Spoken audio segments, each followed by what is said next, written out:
Hello guys, welcome back to my channel.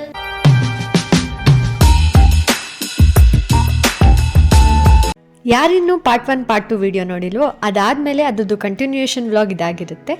ನಾವುಗಳು ಆಲ್ಮಟ್ಟಿ ಗಾರ್ಡನಿಂದ ಸೀದಾ ಹೊರಟಿದ್ದೆ ಬಿಜಾಪುರ್ಗೆ. ಬಂದ ತಕ್ಷಣವೇ ಎಲ್ಲರ ಪರಿಚಯ ಆಯಿತು. ಹಾಗೆ ಸ್ನ್ಯಾಕ್ಸ್, ಕಾಫಿ, ಟೀ ಎಲ್ಲಾನು ಮುಗಿಸ್ಕೊಂಡು ಕೂತ್ಕೊಂಡಿದ್ವಿ. ನಮಗಂತ ರೂಮ್ನ ಅರೇಂಜ್ ಮಾಡಿದ್ರು. ಅಲ್ಲಿ ಹೋಗಿ ನಾವೆಲ್ಲ ಫ್ರೆಶ್ ಅಪ್ ಆಗಿ ಮತ್ತೆ ರಾತ್ರಿ ಊಟಕ್ಕಂತ ಬಂದ್ವಿ.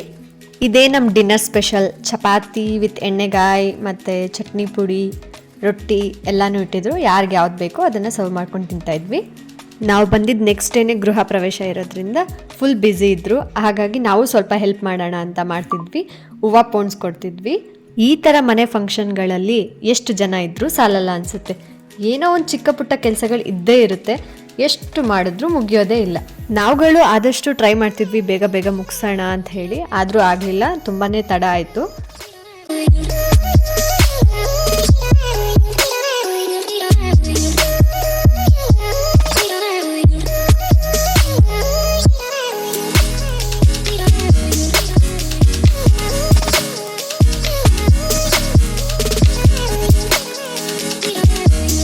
ಒಂದು ಕಡೆ ಹೂವು ಪೊಣ್ಸೋ ಕೆಲಸ ಮುಗಿಸಿದ್ರೆ ಇನ್ನೊಂದು ಕಡೆ ಪುರೋಹಿತರು ಇದನ್ನೆಲ್ಲ ಅರೇಂಜ್ ಮಾಡ್ಕೋತಿದ್ರು. ನೋಡಿ, ಇದೆ ನಾವುಗಳು ಇಷ್ಟು ಕಟ್ಟಿಟ್ಟಿದ್ವಲ್ಲ, ಅದೇ ಈ ಹೂಗಳು. ಇದನ್ನು ಹಾಳಾಗಬಾರ್ದು ಅಂತ ಸ್ವಲ್ಪ ನೀರು ಹಾಕಿ ನೆನೆಸಿಡ್ತಿದ್ವಿ. ಅದಾದಮೇಲೆ ಇನ್ನು ಸ್ವಲ್ಪ ಬಿಟ್ಟು ಎಲ್ಲ ಬಾಗಿಲುಗಳಿಗೆ ಕಟ್ಟೋಣ ಅಂತ.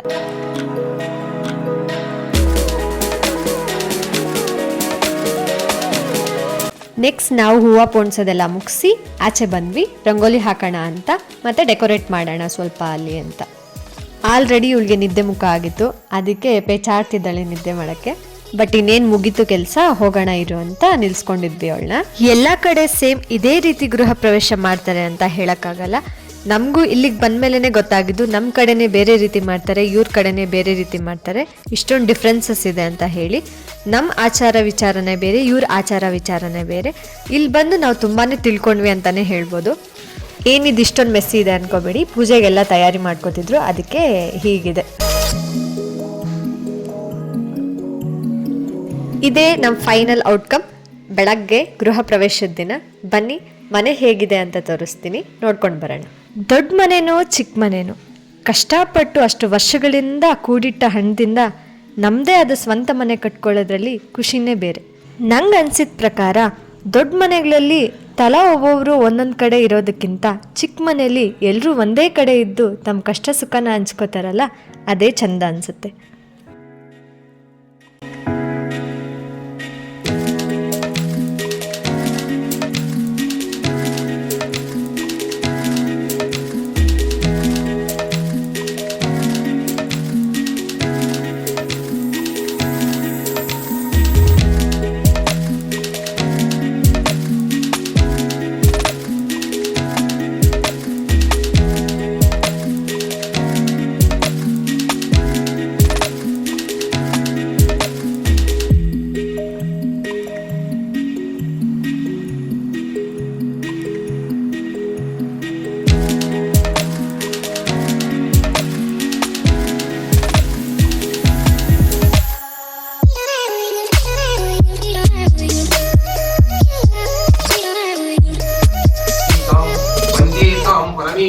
बुद्धिप्रदां शारदाम् अगजान पद्मार्कं गजान महर्निशं अनेकदन्तभक्तानां एकदन्तमुपास्महे वक्रतुण्ड महाकाय कोटि सूर्य समप्रभः निर्विघ्नं कुरु मे देव सर्वकार्येषु सर्वतः श्री महागणाधिपतये नमः.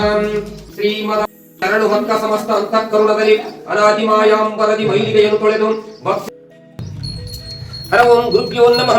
ಇಂ ಗಂಗೆ ಚ ಯಮುನೆ ಚೈವ ಗೋದಾವರಿ ಸರಸ್ವತಿ ನರ್ಮದೆ ಸಿಂಧು ಕಾವೇರಿ ಯಸ್ಮಿನ್ ಸನ್ನಿಧಿಂ ಕುರು ಚಿಕಿತ್ಯಾಯ ಚ ಓಂ ಯತ್ನಶ್ರಮ ಭೈರಶ್ರಮ ವೇದಶ್ರಮ ದೃಶ್ಯಾಚ ಧ್ರುವಶ್ರಮ ಗ್ರಾವಾಣಶ್ರಮ ದ್ರೋಣಕಲ್ಪಶ್ರಮ ವಾಯು ವಿಘ್ನೇಂದ್ರಶ್ರಮ ರುದ್ರಾಯ ನಮಃ. ಭೂತಪತಯೇ ನಮಃ. ಸ್ಥಾನವೇ ನಮಃ. ನಿರ್ವಿದ್ಯಾಯ ನಮಃ. ದಿಗಂಬರಾಯ ನಮಃ.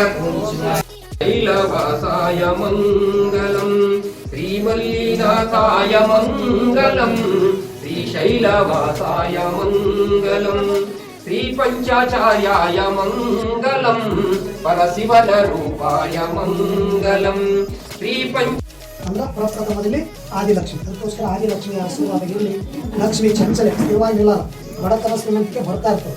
ಅದಕ್ಕೆ ಲಕ್ಷ್ಮಿ ಸ್ಥಿರವಾಗಿರಲಿ, ಹೆಚ್ಚಿನ ಸಂಪತ್ತು ಕೊಡಲಿ ಅಂತ ಪ್ರಾರ್ಥನೆ ಮಾಡ್ಕೊಂಡು, ಧಾನ್ಯ ಅಂದ್ರೇನು ಕಾಳು ಕಡೆ, ಮನೆ ತುಂಬ ಅನ್ನಹಾರಕ್ಕಾಗಿ ಕಾಳು ಬೇಕು. ಅದಕ್ಕೋಸ್ಕರ ಅನ್ನಹಾರ ಸಂಪತ್ತನ್ನು ಕೊಡುವಂಥ ಲಕ್ಷ್ಮಿ ಧಾನ್ಯ ಲಕ್ಷ್ಮಿ ಏನಮ್ಮ ಧೈರ್ಯ ಲಕ್ಷ್ಮಿ. ಮನುಷ್ಯ ಎಷ್ಟು ಸಂಪತ್ತಿದ್ರೆ ಅಂತ ಧೈರ್ಯ ಅನ್ನೋದು ಬೇಕಲ್ಲ, ಅಂತ ಧೈರ್ಯ ತುಂಬುವಂಥ ಶಕ್ತಿ ಧೈರ್ಯ ಲಕ್ಷ್ಮಿ ಏನಮ್ಮ ಅಂದ್ರೆ ಗಜಲಕ್ಷ್ಮಿ. ಗಜ ಅಂದ್ರೆ ಆನೆ, ಲಕ್ಷ್ಮಿ ವಾಹನ ಆನೆ. ಆನೆ ಎಷ್ಟು ಬೆಲೆ ಬಾಳುವಂಥ ಪ್ರಾಣಿ ಅಂತ ಆನೆ ಇದ್ದರೆ ಲಕ್ಷ್ಮಿ ಇದ್ದಂಗೆ ಅಂತ ಆನೆ ಬಲ ಇರುವಂಥ ಗಜಲಕ್ಷ್ಮಿ ಆಶೀರ್ವಾದ ಇರಲಿ ಅಂತೇಳಿ. ಸಂತಾನ ಲಕ್ಷ್ಮಿ.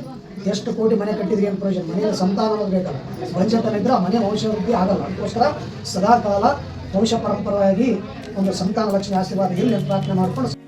6ನೇ ಲಕ್ಷ್ಮಿ ಯಾರಪ್ಪ ಅಂದರೆ ವಿಜಯಲಕ್ಷ್ಮಿ. ವಿಜಯ ಅಂದ್ರೆ ಏನು, ಯಾವುದೇ ಕೆಲಸ ಸಕ್ಸಸ್ ಆಗಬೇಕಾದ್ರೆ, ನಾವು ಅಂದ್ಕೊಂಡ ಕೆಲಸ ಕೈ ಬಿಡಬೇಕಾದ್ರೆ ವಿಜಯಲಕ್ಷ್ಮಿ ಆಶೀರ್ವಾದ ಭಾಳ ಮುಖ್ಯ. ಅದಕ್ಕೋಸ್ಕರ ಅಂತ ವಿಜಯಲಕ್ಷ್ಮಿ ಆಶೀರ್ವಾದ ಸದಾ ಇರಲಿ ಪ್ರಾರ್ಥನೆ ಮಾಡ್ಕೊಂಡು. ವಿಜಯಲಕ್ಷ್ಮಿ ಯಾರಪ್ಪ ಅಂದರೆ ವಿದ್ಯಾಲಕ್ಷ್ಮಿ. ಯಾಕಂದರೆ ಮನೆಯಲ್ಲಿ ಎಷ್ಟು ಸಂಪತ್ತಿದೆ ಅಂತ ಪ್ರಯೋಜನ, ವಿದ್ಯೆ ಬೇಕು. ಅಂತ ಸಮಧ್ಯ ಇರುವಂಥ ನಮ್ಮ ಮಾತು, ವಿದ್ಯೆ ಇಲ್ಲದವನು ಹದ್ದಿ ಅಂತ ಕಡೆ. ಅದಕ್ಕೋಸ್ಕರ ನಮಗೆ ವಿದ್ಯೆ ಭಾಳ ಮುಖ್ಯ ಅಂತ. ಅಷ್ಟಂದ್ರೆ 8ನೇ ಲಕ್ಷ್ಮಿ. 8ನೇ ಲಕ್ಷ್ಮಿ ಯಾರಪ್ಪ ಅಂದ್ರೆ ಹಣ ಯಾರಿಗೆ ಬೇಡ ಎಲ್ಲರಿಗೂ ಬೇಕು ಅಂತ ಹಣ ಸಂಪತ್ತು, ಒಂದು ರೂಪಾಯಿ ರೊಕ್ಕದ ಸಂಪತ್ತು ಕೊಡುವಂಥ ಲಕ್ಷ್ಮಿ ಯಾರಪ್ಪ ಅಂದ್ರೆ ಧನಲಕ್ಷ್ಮಿ. ಕೊನೆಯದಾಗಿ ಒಂದು ಶಾಸ್ತ್ರ ಇತ್ತು. 5 ಜನ ಮುತ್ತೈದೆಯರ್ ಕಾಲ್ ತೊಳೆದು ಪೂಜೆ ಮಾಡಿ, ಹಾಗೆ ಅವ್ರಿಗೆ ದಂಡಿ ಅಂತ ಕಟ್ತಿದ್ರು. ಅಂದ್ರೆ ನಮ್ಮ ಹಣೆಯಿಂದ ಅವ್ರ ಹಣೆಗೆ ತಾಗಿಸಿ ಅವ್ರ ಹಣೆಗೆ ಕಟ್ತಿದ್ರು. ಈ ಶಾಸ್ತ್ರದ ಕೊನೆಯಲ್ಲಿ ಆ 5 ಜನ ಮುತ್ತೈದೆಯರಿಗೆ ಊಟ ಬಡಿಸಿ ಅವ್ರ ಊಟ ಆದ್ಮೇಲೆ ಎಲ್ರಿಗೂ ಊಟ ಕೊಡೋ ತರ. ಇದ್ರಿಂದ ಬಂದಿರೋ ಮುತ್ತೈದೆಯರೆಲ್ಲ ಲಕ್ಷ್ಮಿಯರ ಸಮಾನ ಅಂತ ಭಾವಿಸಿ ಮನೆಯಲ್ಲಿ ಶಾಂತಿ ನೆಲೆಸ್ಲಿ ಅನ್ನೋದೇ ಈ ಶಾಸ್ತ್ರದ ಅರ್ಥ.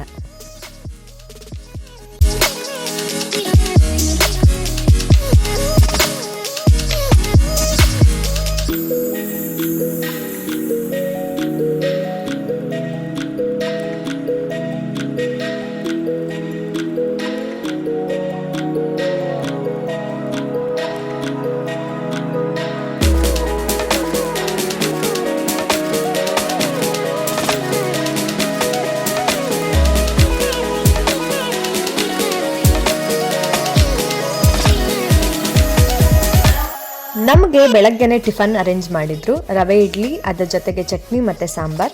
ಇದನ್ನ ಮುಗಿಸ್ಕೊಂಡು ನಾವು ಹೊರಟ್ವಿ ಮನೆ ಹತ್ರಕ್ಕೆ.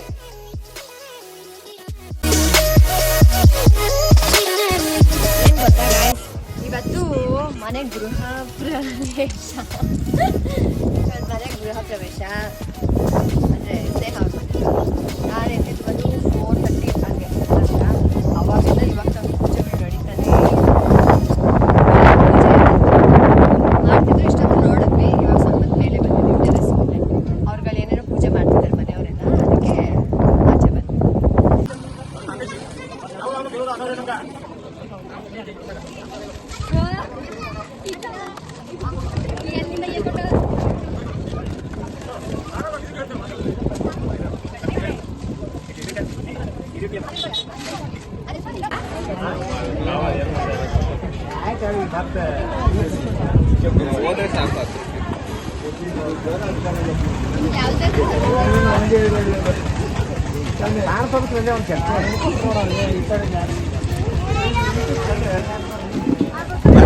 ಊಟ ಮಾಡೋಣ. ಊಟ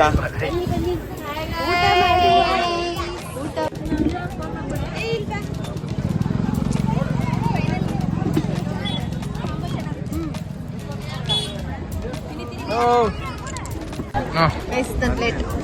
ಇದು ಚಪಾತಿ, ಇದು ಬೂಂದಿ, ಇದು ಬೇಳೆ ಸಾಂಬಾರ್,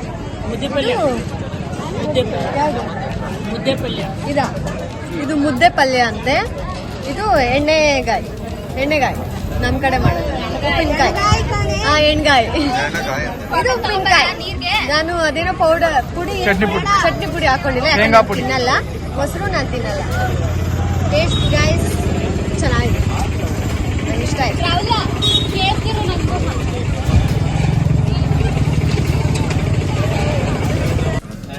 ನಂಗೆ ಬ್ಲಾಕ್ ಮೇಲ್ ಮಾಡ್ತಾ ಇದೆಯಾ?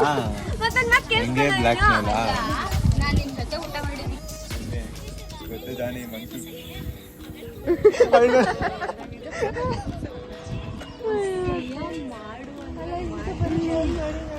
ಪೂಜೆ ಎಲ್ಲ ಮುಗಿಸ್ಕೊಂಡು ಮಧ್ಯಾಹ್ನ ಬಂದು ಸಾಕಾಗಿತ್ತು ಅಂತ ಮಲ್ಕೊಬಿಟ್ವಿ ಎಲ್ಲರೂ. ಅದಾದ್ಮೇಲೆ ಸಂಜೆ ಟೀ ತಗೊಬಂದ್ರು. ಟೀ ಕುಡಿತಾ ಹಂಗೆ ಸ್ವಲ್ಪ ಚಿಟ್ ಚಾಟ್ ಮಾಡ್ತಿದ್ವಿ.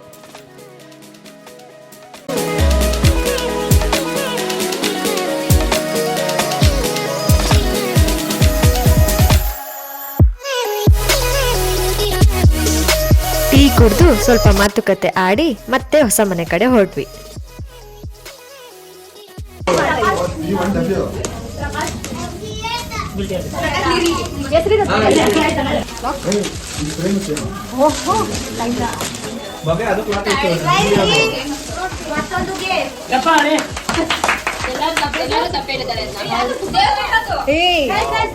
ಚೆನ್ನಾಗಿದೆ ಕಡೆದು.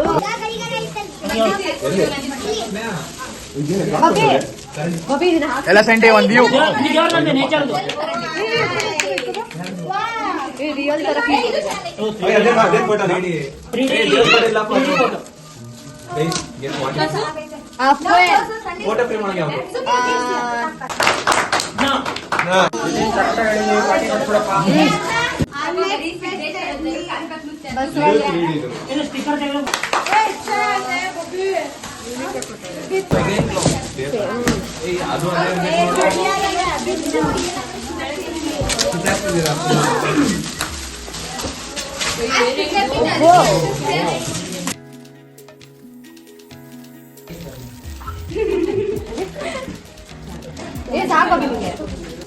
ಒಂದು ಆರೆಂಜ್ ಕಲರ್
ಬಂದಿರೋ ಗಿಫ್ಟ್ಸ್ನೆಲ್ಲ ಓಪನ್ ಮಾಡಿ ಹಾಗೆ ಸ್ವಲ್ಪ ಹೊತ್ತು ಆಟ ಆಡಿ ನಾವೀಗ ಕುತ್ಕೊಂಡ್ವಿ ಊಟಕ್ಕೆ.